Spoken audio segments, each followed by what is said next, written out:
Hello students, welcome to EPG Pathshala. I am Dr. Shalini Suryanarayan from the Department of Sociology at Hindu College, University of Delhi.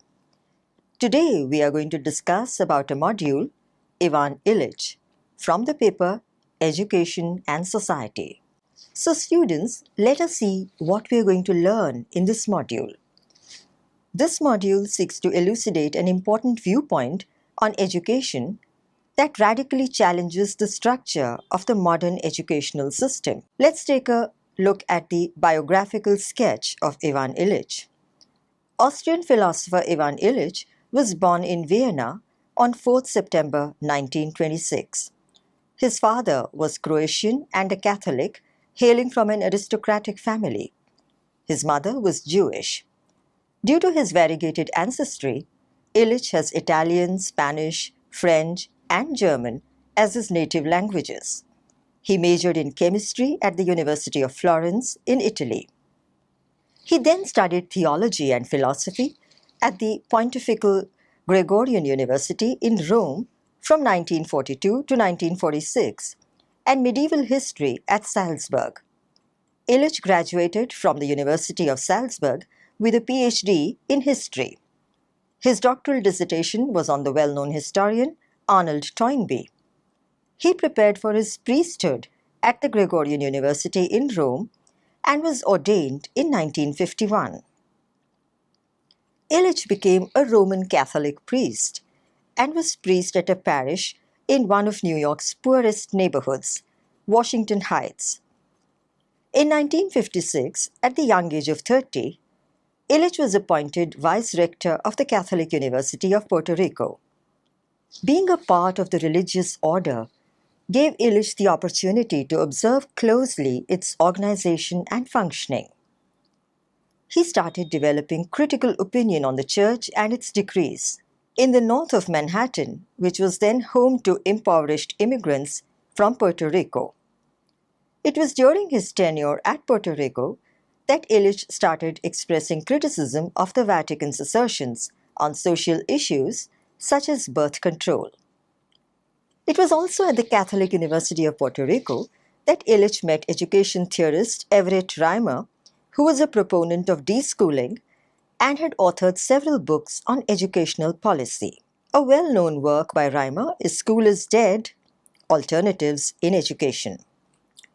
Well, the two became good friends, and this association laid the foundation for Illich's ideas on education. Illich turned a vociferous critic of the form that contemporary Western institutions had taken, especially those related to education, medicine, work, energy use, transportation, and economic development.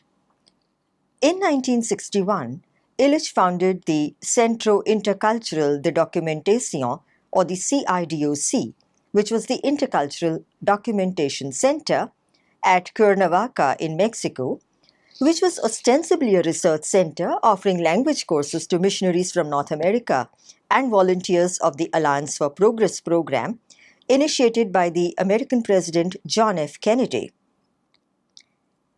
Illich's intent, however, was to utilize that opportunity to examine the role of the Vatican in the so-called modern development of the Third World. Illich was skeptical of those emissaries and viewed such interventions as a form of hegemony and as such an act of what he called war on subsistence. He felt that missionaries deputed by the church ought not to impose their own cultural values on the host cultures. Throughout the late 60s and the early 70s, the CIDOC functioned both as a language school as well as a forum for free-thinking intellectuals across America. After 10 years of persistent criticism of the institutional actions of the church, the CIDOC was an organization that came into the gaze of the Vatican as a conflicting agency. Illich was called to Rome for questioning. Illich then resigned from active priesthood in the late 1960s, but continued to be perceived as a priest and occasionally conducted private masses. In 1976, eventually the center was also shut down due to a host of factors with consent from some of the other members of the CIDOC. Some of the members subsequently continued language schools in Cuernavaca. Ivan Illich. In the 1970s, Illich gained popularity among leftist intellectuals in France, his thesis on the popular historian Arnold Toynbee having been rather well received. From the 1980s onwards, Illich traveled in America and Europe, mainly dividing his time between the United States, Mexico, and Germany. He was appointed visiting professor of philosophy, science, technology, and society at Penn State University in the USA. He also taught at the University of Bremen and the University of Hagen in Germany. Illich's pedagogy. Ivan Illich became well known in the 1970s when his Deschooling Society was published. The work basically argued that the top-down management of schools renders students powerless. Illich observed that this top-down management is a syndrome that is typical of the modern technological economy and all its institutions, and in the specific context of education, it is this that prevents people from real learning. His tools for conviviality made similar criticism of technology in general. His work, Energy and Equity, have also made Ivan Illich one of the most important theorists of the radical ecology movement of the 1970s. Since the thrust of this e-lesson is on education, in the following section, you will be explained what is the main argument enshrined in Deschooling Society. You are, however, encouraged to look up web resources and read other works by Illich in order to enrich your perspective and gain deeper insight into the thought of Ivan Illich. An overview of Ivan Illich's Deschooling Society. The book that brought Ivan Illich to public attention was Deschooling Society, a radical critical discourse on education as practiced in modern economies. This text is available on the web as a free download. The following section takes a journey of this classic text in order to acquaint you with an important anti-view on educational institutions. In his work, Deschooling Society, at the onset, Illich begins by elaborating what, according to him, education ought to be. Illich contends that education is meant to be primarily a liberating experience. This is indeed true. One expects education to liberate oneself from darkness and bondage of ignorance. According to Illich, education should provide the opportunity for an individual to explore one's potential and use initiative and judgment to develop one's faculties and talents to the fullest. Or alternately, at the very basic, education is to do with the learning of specific skills, such as a language or a craft. Whether education is to do with the acquisition of specific skills or with its more lofty ideals, in either case, according to Illich, schools as they exist and function are ill-equipped to achieve these goals. The existing format of school education itself is self-defeating in nature. Illich argues that those who routinely use certain skills in their daily lives would be by far the best persons to teach those skills. He gives the example of Spanish-speaking teenagers in New York, many of whom would drop out, who were engaged to teach Spanish to school teachers, social workers, and ministers. They were trained to use a teaching manual designed for use by linguists with university qualifications, and within just 1 week, their training was completed. Once on the field, within 6 months, they had effectively accomplished their task of teaching Spanish to non-Spaniards. However, in actual practice, we function within a system where such natural skills are not given due recognition or put to good use. More often than not, such natively skilled persons do not have the official endorsement to impart their skills within the ambit of a formal system. The educational system demands that only persons with standardized credentials, those persons who are officially trained and possess certain qualifications, are certified to be teachers and be allowed to teach. This is the case with all manners of skill training. Further, real learning also implies involvement of the student in every aspect of the learning process. According to Illich, most learning actually requires no teaching. In the present educational system, students have little say in the decision making with regard to their own education. Their involvement is limited to compliance with the norms and standards. Expressing disappointment at this restrictive nature of institutionalized education, Illich makes a case for self-directed education, supported by volitional social relationships and conducted through fluid, informal arrangements. Illich therefore sees schools as repressive institutions that stifle creative expression, instill conformity, and crush pupils into accepting the interests of the powerful and regarding these to be just. This, to Illich, is the hidden curriculum operating in schools. The student has no control over what he learns and how he learns it. The teaching regime is an authoritarian one, and in order to be regarded successful, the student must learn to comply and conform. The best student is not necessarily the most learned or skilled or the most exceptionally brilliant.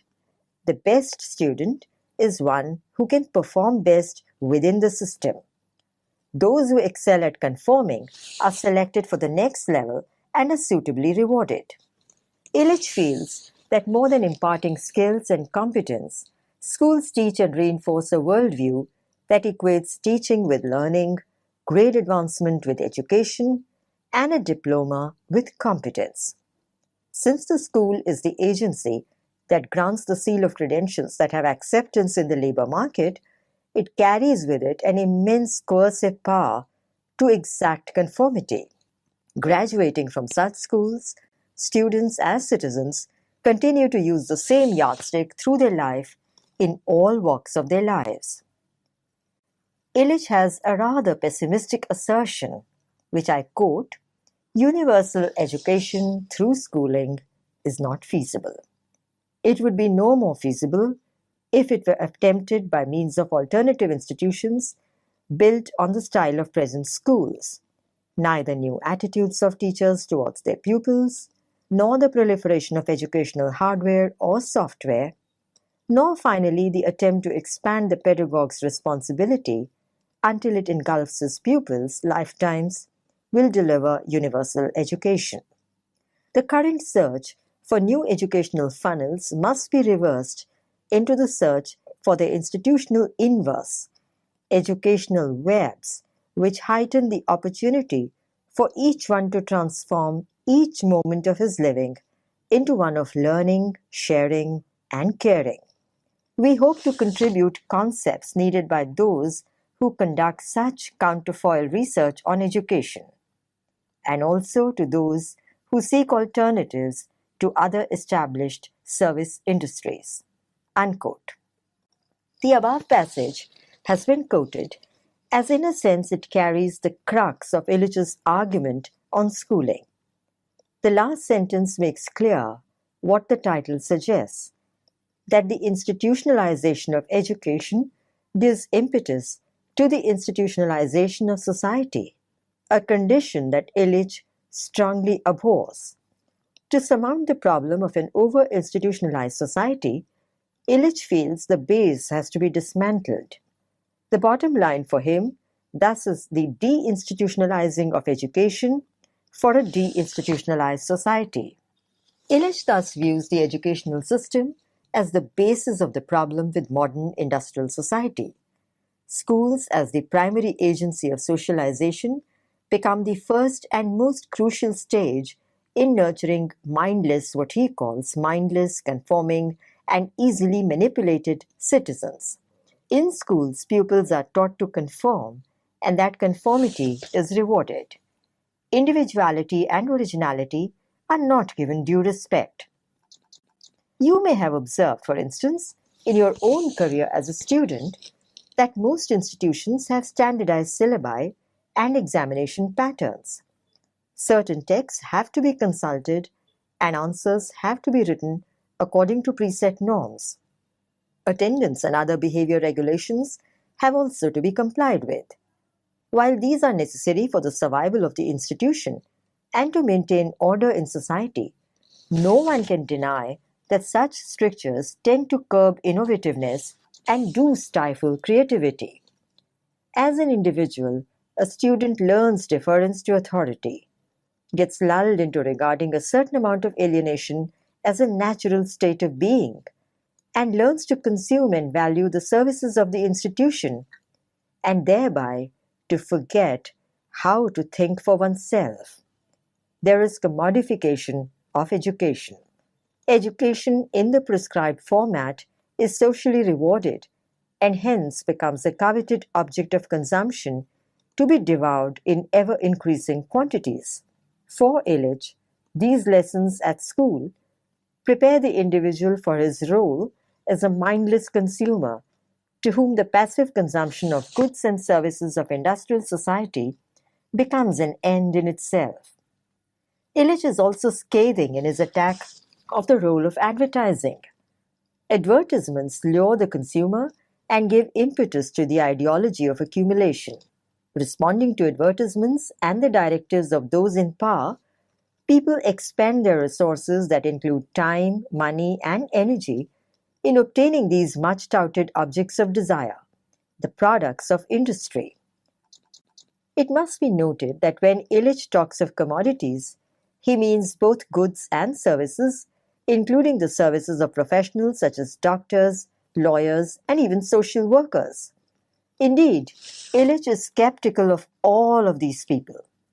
People are schooled through the educational system to believe that they need the services of these professionals from time to time through their lives. They are taught to show deference and respect for the authority of professionals and become devoted consumers of the services of doctors, social workers, lawyers, etc. Through this indoctrination by the educational system, they are trained to accept that those in authority know what is best for them and can decide about their well-being even better than they themselves. People develop dependency on the directives of the state and its arm, the bureaucracy, and various professional bodies. Illich argues that the modern industrial society, in its current manner of functioning, is ill-equipped to lay the edifice of true happiness and fulfillment in life. He points out that in spite of the immense availability of commodities off the market and the purchasing power to acquire these, people remain dissatisfied. Illich laments the fact that even as trained professionals are incessantly deployed with ever more comprehensive programs to solve social ills, misery, dissatisfaction, and social problems continue to increase alarmingly.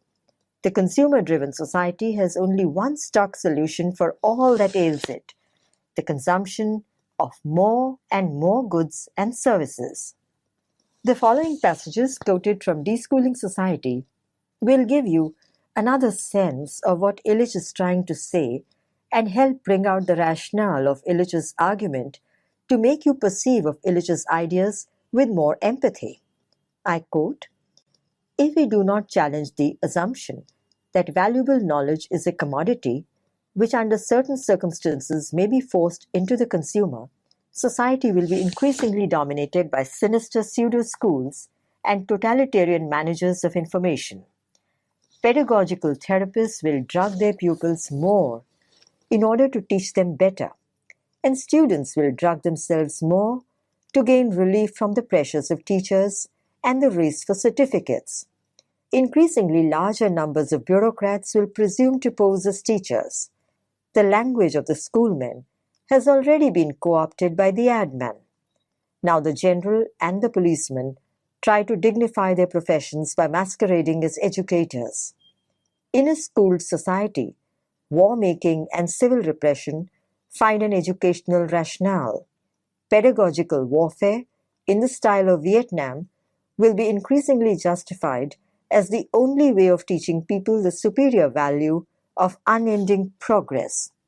Repression will be seen as a missionary effort to hasten the coming of the mechanical Messiah.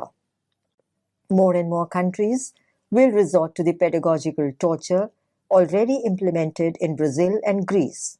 This pedagogical torture is not used to extract information or to satisfy the psychic needs of sadists.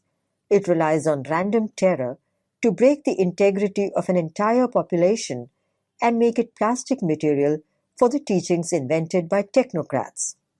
The totally destructive and constantly progressive nature of obligatory instruction will fulfill its ultimate logic unless we begin to liberate ourselves right now from our pedagogical hubris, our belief that man can do what God cannot, namely, manipulate others for their own salvation. Many people are just awakening to the inexorable destruction which present production tends imply for the environment. But individuals have only very limited power to change these trends. The manipulation of men and women begun in school has also reached a point of no return, and most people are still unaware of it. They still encourage school reform, as Henry Ford II proposes less poisonous automobiles. Daniel Bell says our epoch is characterized by an extreme disjunction between cultural and social structures, the one being devoted to apocalyptic attitudes, the other to technocratic decision-making. This is certainly true for many educational reformers who feel impelled to condemn almost everything which characterizes modern schools and at the same time propose new schools. In his Structure of Scientific Revolutions, Thomas Kuhn argues that such dissonance inevitably precedes the emergence of a new cognitive paradigm. The facts reported by those who observed free fall, by those who returned from the other side of the earth, and by those who used the new telescope did not fit the Ptolemaic worldview. Quite suddenly, the Newtonian paradigm was accepted. The dissonance which characterizes many of the young today is not so much cognitive as a matter of attitudes, a feeling about what a tolerable society cannot be like. What is surprising about this dissonance is the ability of a very large number of people to tolerate it. The capacity to pursue incongruous goals requires an explanation. According to Max Gluckman, all societies have procedures to hide such dissonances from their members. He suggests that this is the purpose of ritual. Rituals can hide from their participants even discrepancies and conflicts between social principle and social organization. As long as an individual is not explicitly conscious of the ritual character of the process through which he was initiated to the forces which shape his cosmos, he cannot break the spell and shape a new cosmos. As long as we are not aware of the ritual through which school shapes the progressive consumer, the economy's major resource, we cannot break the spell of this economy and shape a new one. Illich's disenchantment with contemporary capitalist society is thus complete and abiding.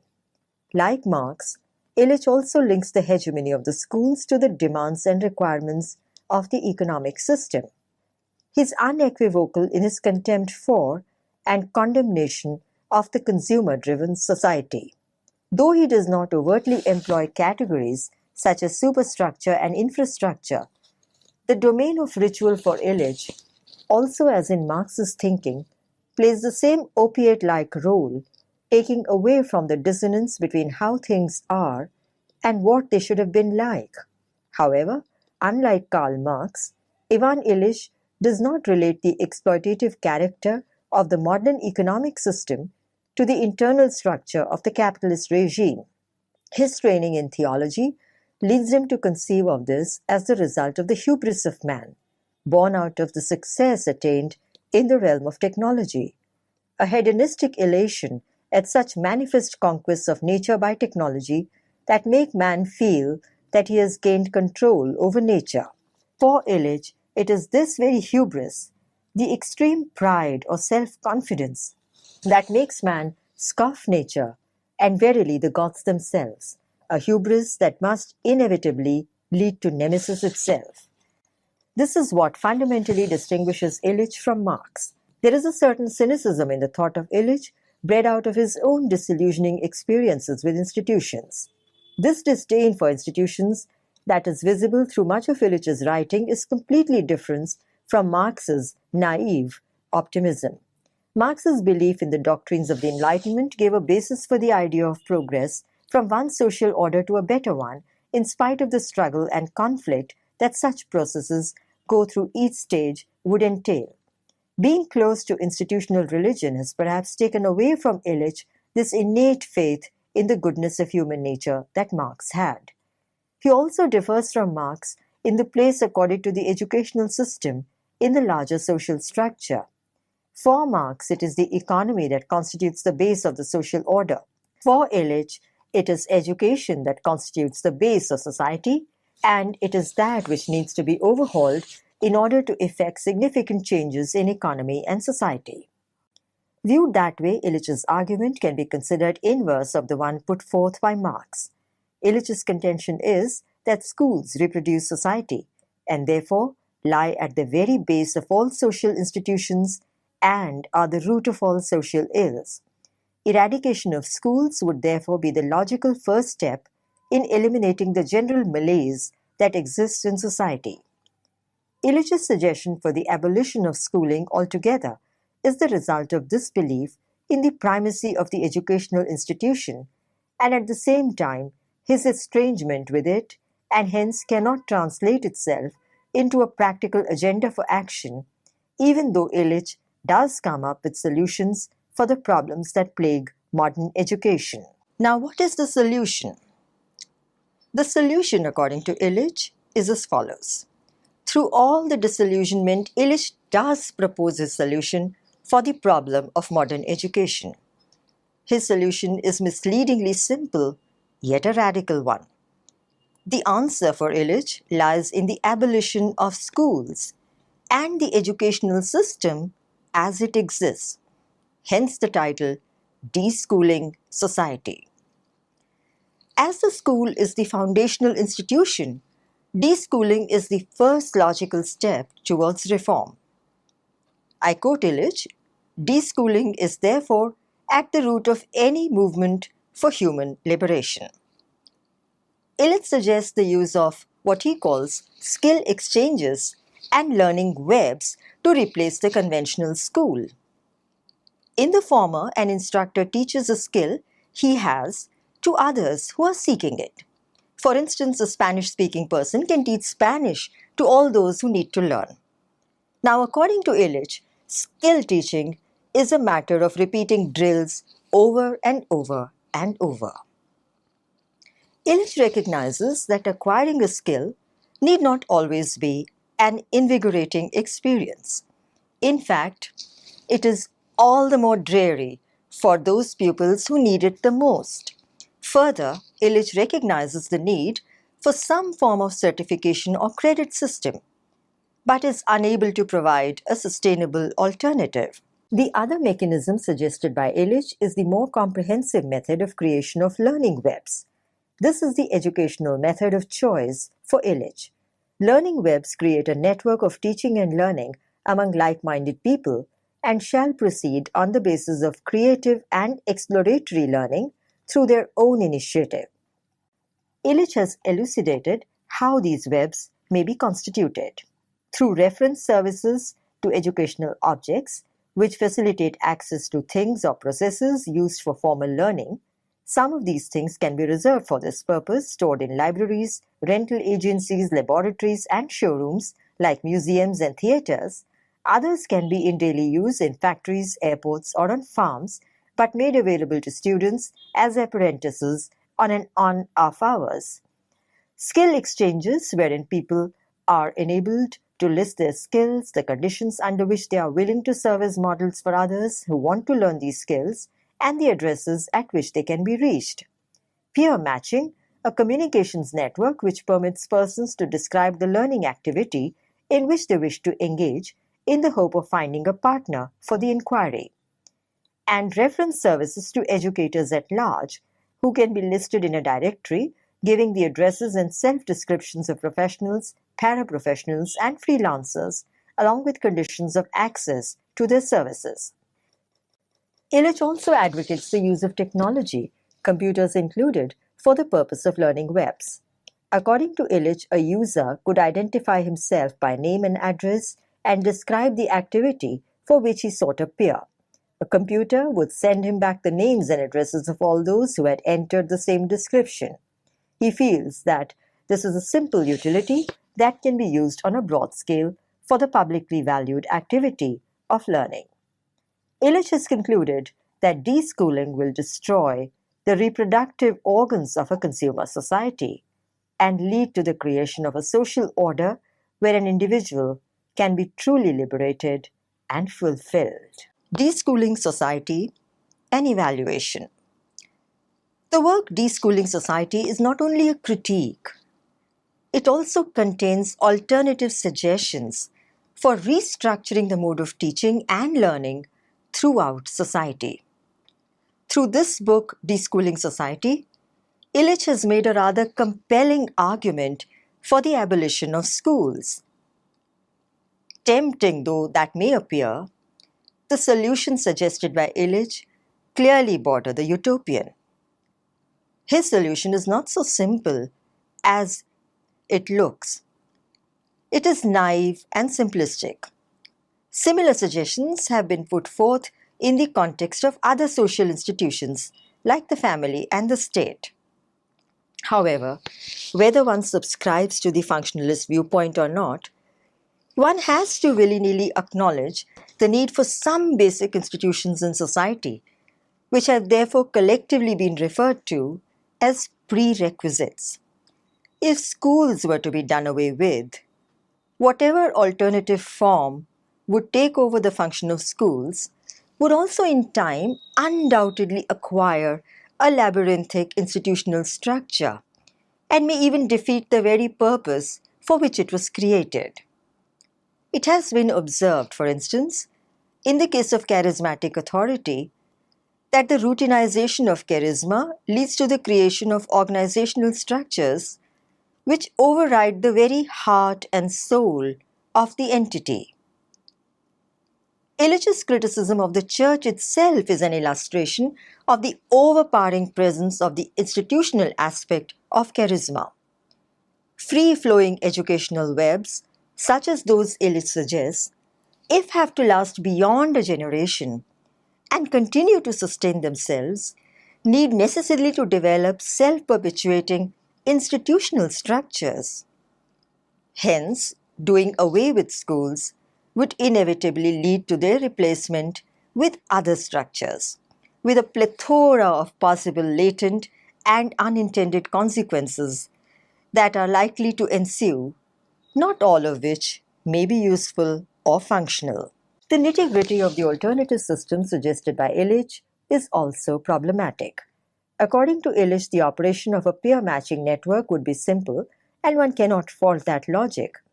Though the concept of learning webs is a useful one, and as such these networks can function and do function parallel to regular schooling as a supplementary mechanism, learning webs by themselves can by no means offer alternatives to schooling.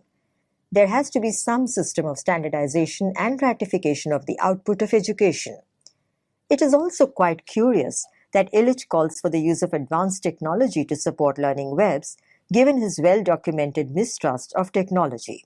It is somewhat paradoxical that Illich should invoke the very technology that he has so consistently and vehemently derided to run his learning webs. Concerns could be raised about the ideas of Illich vis-a-vis private schooling. However, Illich should not be misinterpreted as a proponent of privatization of education. When he talks of informal, close-knit teaching-learning groups, he genuinely means that people get together through their own motivation rather than coercion to teach and learn. He is not spearheading the cause for a free market economy in the domain of education. It must be noted that Illich's opposition was not merely to state-run schooling, but to schooling as such. Therefore, his call for the de-establishment of schools is not to be taken as a call for private schooling and educational services, but rather for the creation of a schoolless society. If Illich appears to lean towards free market in education, he made it clear that such was only meant as a starting point towards achieving deschooling and not as the ultimate goal of the educational enterprise. In fact, Illich actually opposed advocates of free market education and felt that they could be what he called the most dangerous category of educational reformers. The other serious methodological concern is to do with the notion that the ills of the economic order can be remedied by revamping the educational system. This is not a realistic premise. As Marxist sociologists Samuel Bowles and Herbert Gintes have pointed out, Illich has made a fundamental error of reasoning. As pointed out earlier, Illich has seen the situation in its inverse. Rather than seeing schools as the basis of the problem and their removal as a solution, Bowles and Gintes argue that the real problem lies in the modern capitalist economic system. The social problems to which these reforms are addressed have their roots not primarily in the school system itself, but rather in the normal functioning of the economic system. According to them, deschooling would only produce occupational misfits and job blues, which by themselves cannot lead to social transformation. In the ultimate analysis, from their perspective, liberation can result only from a revolutionary change in the economic infrastructure of society. So, students, let us summarize what we have learned in this module. Illich's thesis on deschooling is thought-provoking and even provocative, but it does not suggest a cogent, workable agenda of action. There is no mechanism in Illich's schema through which the anarchy created by the absence of schools can be redeemed. At the same time, no one can deny the fact that Illich has drawn compelling attention to the overpowering, self-defeating character of the modern educational system. His solution may not be workable, but we have to acknowledge that there is a problem, and for that effort, at least Ivan Illich must be resoundingly applauded. Thank you.